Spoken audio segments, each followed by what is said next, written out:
Pengertian ciri-ciri pengelompokan dan peranan protozoa. Halo semuanya, perkenalkan saya Rizka Clara. Halo, saya Rayana Nanda. Hai, saya Mutia Mukmina. Semuanya, saya Ahmad Adi.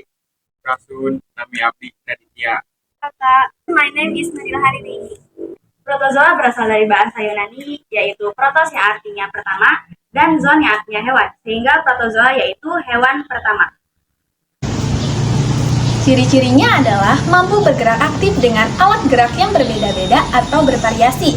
Yang kedua, tidak memiliki dinding sel. Yang ketiga, berukuran mikroskopis. Yang terakhir, uniseluler atau hanya terdiri dari satu sel.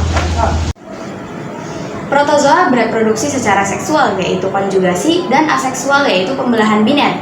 Konjugasi adalah pemindahan materi gen dari suatu sel bakteri ke sel bakteri lain secara langsung melalui jembatan konjugasi. Sedangkan pembelahan biner dimulai dengan pembelahan inti sel menjadi dua, kemudian diikuti pembelahan sitoplasma. Akhirnya sel terbelah menjadi dua sel anakan. Protozoa terbagi menjadi 4 filum berdasarkan alat geraknya. Yang pertama ada Rhizopoda, yang kedua ada Ciliata, yang ketiga ada Flagellata, dan yang terakhir ada Sporozoa. Yang pertama ada Rhizopoda. Struktur Rhizopoda bergerak menggunakan kaki semu. Selain dapat bergerak juga untuk memangsa, seperti bakteri, ganggang, dan protista jenis lainnya. Contoh dari Rhizopoda adalah amoeba. Selanjutnya ada Ciliata. Struktur dari Ciliata adalah alat gerak yang bernama cilia atau rambut getar.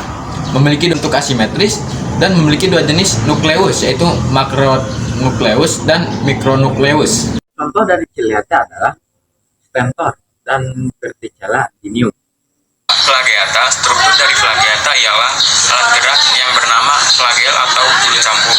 Selain sebagai alat gerak, juga untuk menimbulkan arus di sekitar mulut sehingga makanan masuk, contohnya yaitu euglen. Dan yang terakhir adalah sporozoa. Sporozoa nama lainnya adalah Aplicomplexa. Sporozoa tidak memakan secara fotosintesis, namun secara safrozoid. Contoh dari sporozoa adalah Plasmodium atau penyakit malaria. Protozoa memiliki peranan yang menguntungkan dan merugikan di dalam kehidupan sehari-hari. Yang pertama, peranan merugikannya yaitu penyakit diare yang disebabkan oleh Giardia intestinalis. Giardia intestinalis ditemukan di permukaan tanah, makanan, atau air yang telah terkontaminasi dengan kotoran dari manusia maupun hewan. Adapun gejala yang dialami oleh penderita diare adalah perut mulas, buang air besar cair atau tinja encer, sulit menahan buang air besar, pusing, lemas, dan kulit terasa kering. Pengobatan utama diare adalah mencegah dehidrasi. Dehidrasi adalah kondisi ketika cairan tubuh yang hilang lebih banyak daripada yang dikonsumsi. Untuk pencegahannya, penderita dapat meminum cairan elektrolit untuk mengganti cairan tubuh yang hilang akibat diare. Selain itu, konsumsi suplemen probiotik dan obat anti diare bisa kalian dapatkan di apotek atau toko obat. Peranan yang merugikan selanjutnya yaitu penyakit malaria pada manusia yang disebabkan oleh protozoa Plasmodium falciparum. Penyakit ini ditularkan melalui gigitan nyamuk Anopheles betina yang terinfeksi parasit tersebut. Kok banyak nyamuk ya? Pulang yuk. Yuk. Yuk.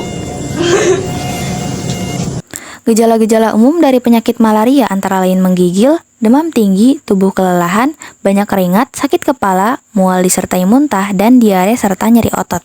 Cara-cara rumahan yang dipercaya dapat membantu mencegah malaria antara lain menyemprot dinding rumah dengan insektisida. Yang kedua, tidak membiarkan air tergenang di sekitar rumah. Dan yang terakhir adalah menutupi kulit dengan mengenakan pakaian atau baju dan celana panjang. Yang kedua adalah peranan menguntungkan dari protozoa. Yang pertama adalah Entamoeba coli, yaitu membantu membusukkan sisa makanan dan penyusun vitamin K. Selanjutnya ada Foraminifera, yaitu sebagai petunjuk adanya tambang minyak bumi. Yang terakhir yaitu Radiolaria. Peranannya membentuk tanah radiolaria yang penting untuk bahan gosok. Terima kasih.